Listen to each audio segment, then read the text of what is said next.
Hi everybody. Thank you all for coming today. Welcome to CÚRAM, Centre for Research in Medical Devices.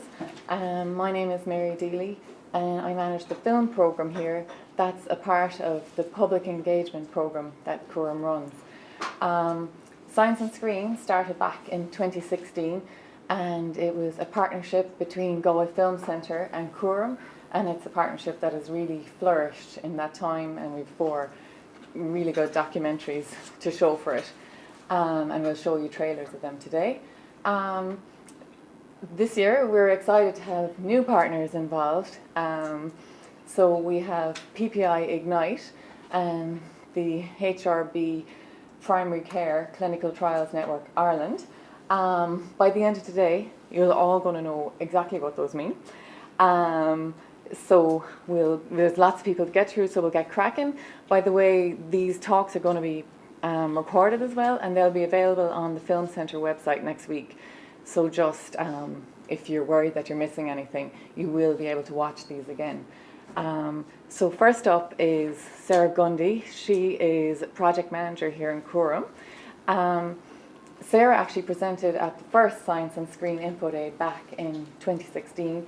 In her guise as Dr. Sarah Gundy, a researcher. She presented on cardiovascular research, so I think the public engagement team are really lucky to have her because she has such a wealth of knowledge and she's just able to communicate really complex things in a really clear way. So I'd like to welcome Sarah Gundy. Thank you.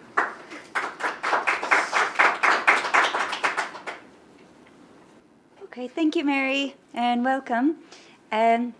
So I'm involved in CÚRAM's public engagement program, and the name of our public engagement program is called Breaking Barriers. I'll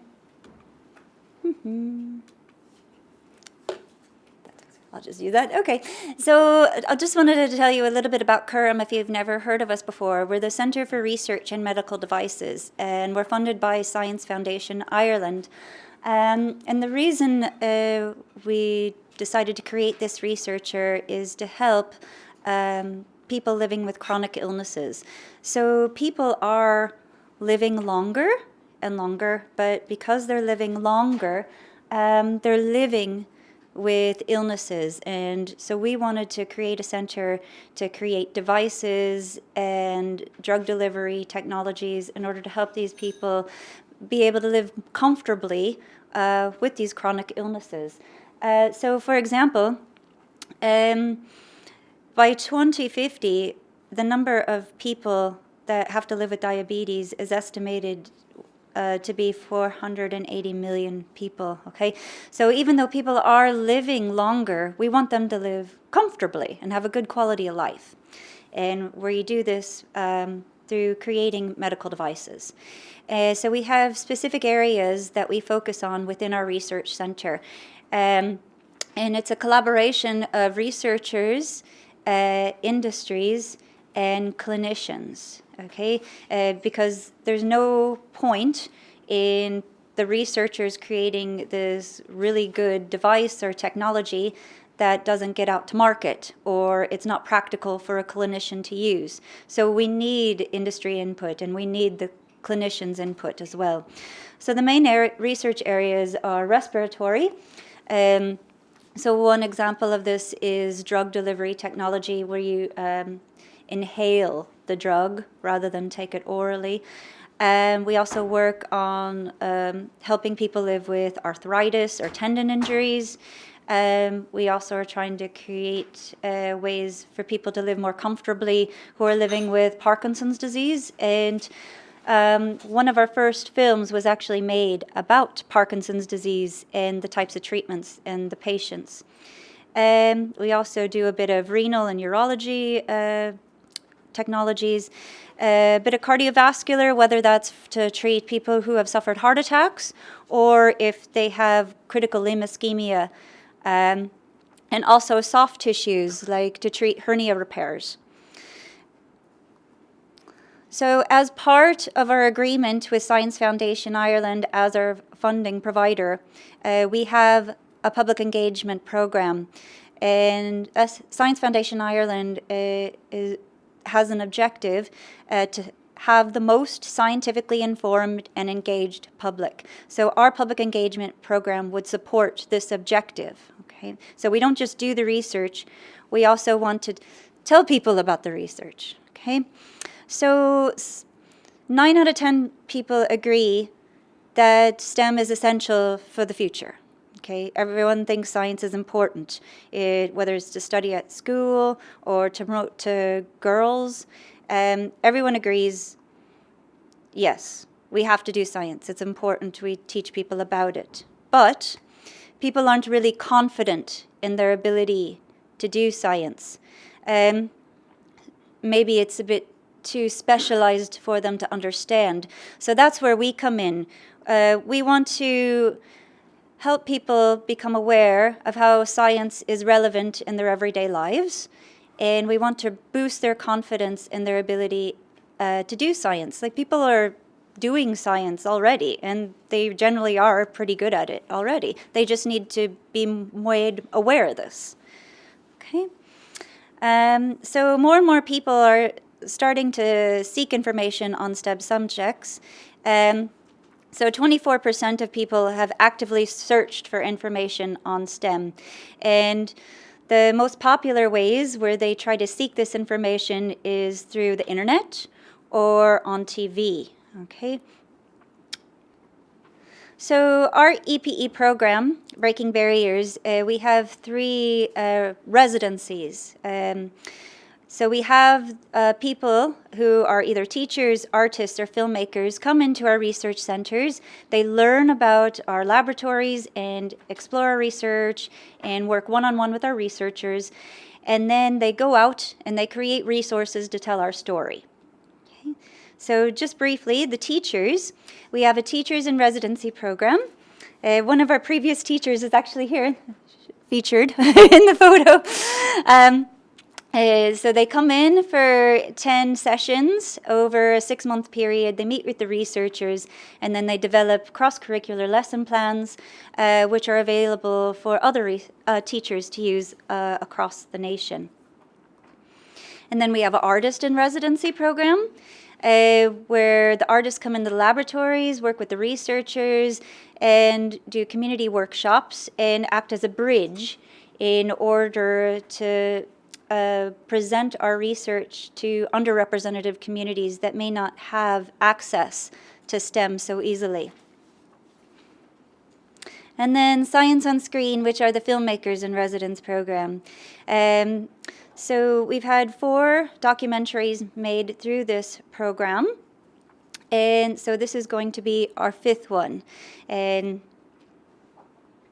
so this documentary, the documentaries that we've produced have reached over 1 million people in 15 different countries.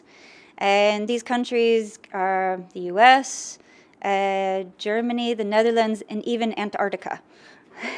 And the films produced have been screened at 25 international science film festivals. And the films have been nationally broadcast 7 times and have won 4 international awards.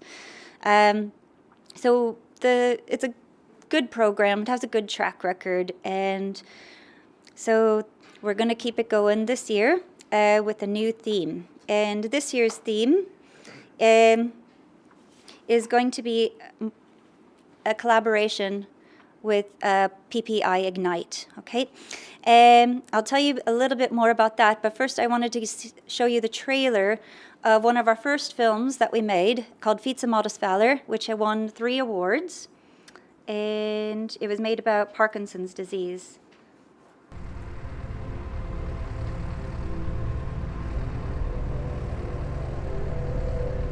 How we move, how we think, how we feel, how happy we are, how sad we are, all of those things are all controlled by the chemical signals in our brain.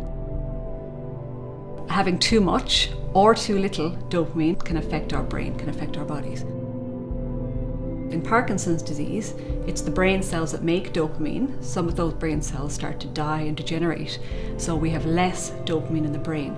So because we have less dopamine, patients with Parkinson's disease are not able to move as well, so they lose control of their movement, lose control of their motor function. Okay, do you see what I'm doing? Quick as you can and fast as you can. Keep going. Keep going. My first image of Tom Hickey, looking back at it. I think that he represents a kind of extraordinary, noble vulnerability. First thing that I asked when I realized that I have Parkinson was, what bad thing have I done to deserve this, you know? No hotter to slow down was just as I could treat it. And then not saying to stop it progressing, you know. There's no cure. Nobody has figured out how to stop brain cells from dying. This is the natural biomaterial which we are using, and we use it because it's very suitable for implantation into the patients that we are aiming at. So we can make the gel at a consistency that matches the human brain. Exactly. The brain Mattrain implant will attempt to address several different features of Parkinson's disease at the same time. Because cells die in Parkinson's disease, we're going to transplant cells back into the brain. So you can see them over here. So all of these sort of triangle-shaped dark cells are the dopamine neurons that we've transplanted into the brain. Once we can establish that we can deliver everything safely, then can they actually work? Do they slow the disease? And can they restore function?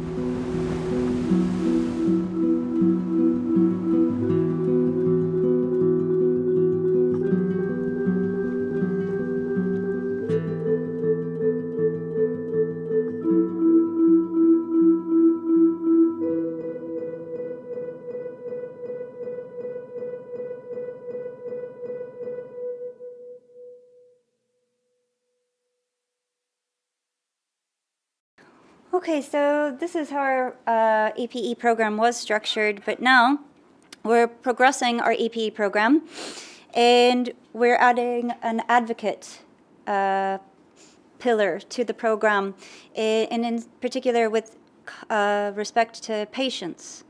And so what we want is to create dialogues with patients and exchange information with them so that there's an equal contribution. So our research is heading in this direction towards patient advocacy. So this Science on Screen theme for this year is taking a different approach as well. So we want to reflect the patient voice that's embedded in our research methods.